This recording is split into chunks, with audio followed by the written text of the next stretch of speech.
Pendant plus de 20 ans, vous avez choisi le propos de la semaine d'Exportation et Développement Canada pour obtenir une lecture éclairée des tendances et des thèmes économiques de l'heure. Les mutations de l'économie mondiale font émerger de nouvelles opportunités, mais aussi de nouveaux défis sur la scène du commerce international.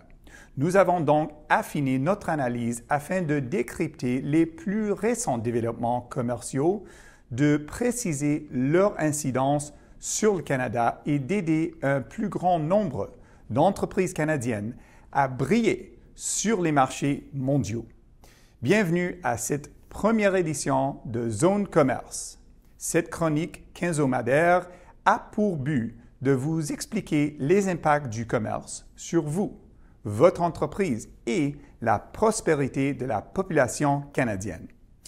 Le Canada est une nation commerçante. La réussite des exportateurs et des importateurs canadiens est indissociable de la prospérité de notre économie et de nos collectivités.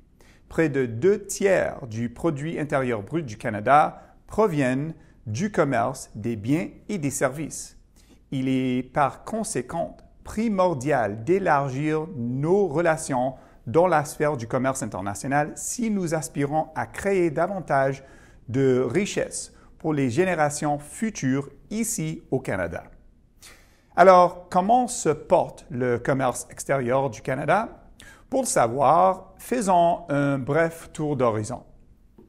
Le commerce international a joué un rôle déterminant dans la relance de notre économie lors de la pandémie de COVID-19. Nos exportations ont bondi de 18 % en 2021 pour atteindre la valeur record de 766 milliards de dollars. En 2022, le Canada comptait 48 000 exportateurs de biens dont l'activité soutenait un emploi sur 6 au pays. Aujourd'hui, le Canada pèse pour environ 2,5 % du commerce mondial de marchandises. Comme le Canada abrite à peine 0,5 % de la population de la planète, nous pouvons dire avec assurance que nous jouons dans la cour des grands, ce qui est plutôt impressionnant. Il y a cependant une ombre au tableau. Depuis plus de 2 décennies, notre commerce extérieur perd de parts de marché. Cet effritement est en partie normal puisque l'économie mondiale continue d'attirer de nouveaux joueurs. Pourtant, la cadence à laquelle nous perdons ces parts de marché semble plus rapide que dans d'autres économies développées. Parallèlement, les entreprises désirant s'implanter à l'international doivent affronter un éventail de difficultés qui accentuent l'incertitude liée à la conduite des affaires. Nous pensons ici à la pénurie d'emplois à l'échelle du globe, aux perturbations persistantes touchant les chaînes d'approvisionnement, aux tensions inflationnistes croissantes et à un assortiment inédit de défis sur le front des politiques.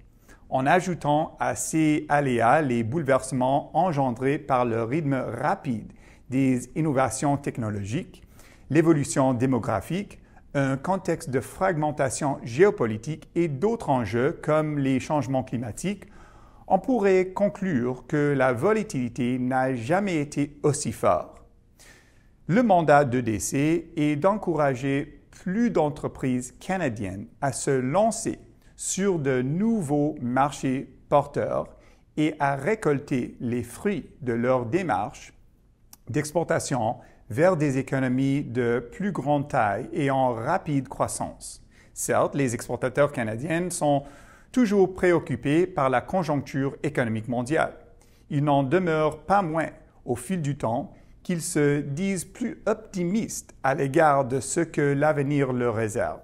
Ainsi, après 3 baisses consécutives, l'indice de confiance commerciale de mi-année d'EDC révèle un raffermissement de la confiance des exportateurs.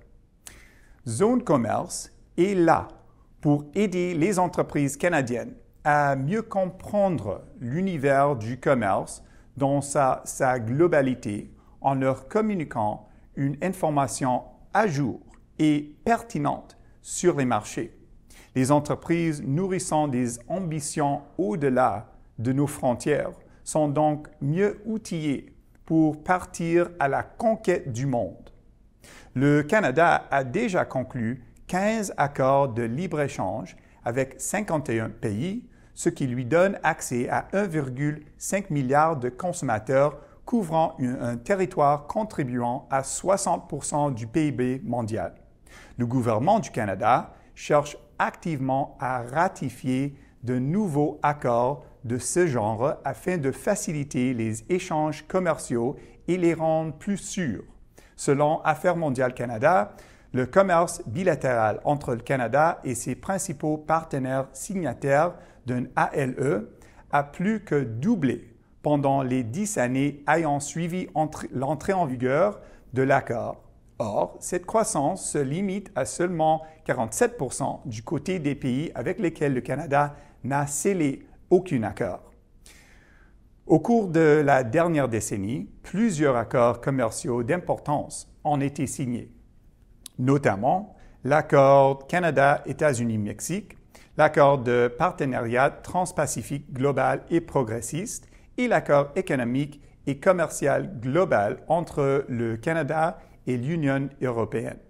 Afin d'appuyer la mise en œuvre de la stratégie du gouvernement pour l'Indo-Pacifique, le Canada négocie en ce moment même un ALE avec l'Association des nations de l'Asie du Sud-Est.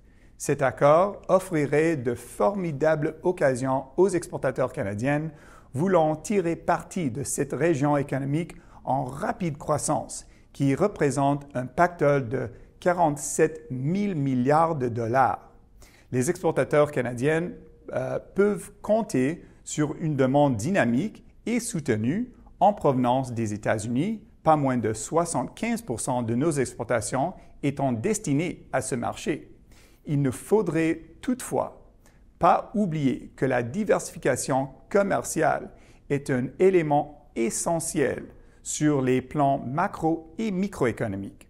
À cet égard, les recherches menées par les services économiques de DC montrent que l'exportation d'un nouveau produit ou vers un nouveau marché procure aux entreprises plusieurs avantages, entre autres, de meilleures chances de réaliser une croissance plus élevée des revenus, une hausse de la productivité, des incitatifs plus importants pour investir et innover.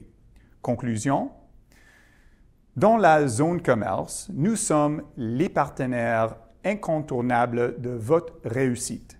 Nous espérons que ce produit vous permettra d'accéder plus facilement à l'expertise de notre équipe.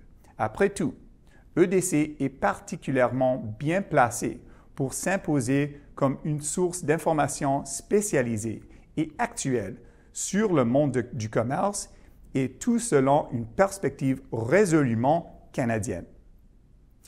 Nous tenons à remercier chaleureusement Ryan Fung, associé débutant au service de recherche et d'analyse d'EDC, pour sa contribution à la présente édition. Et n'oubliez pas que votre avis est très important pour les services économiques d'EDC.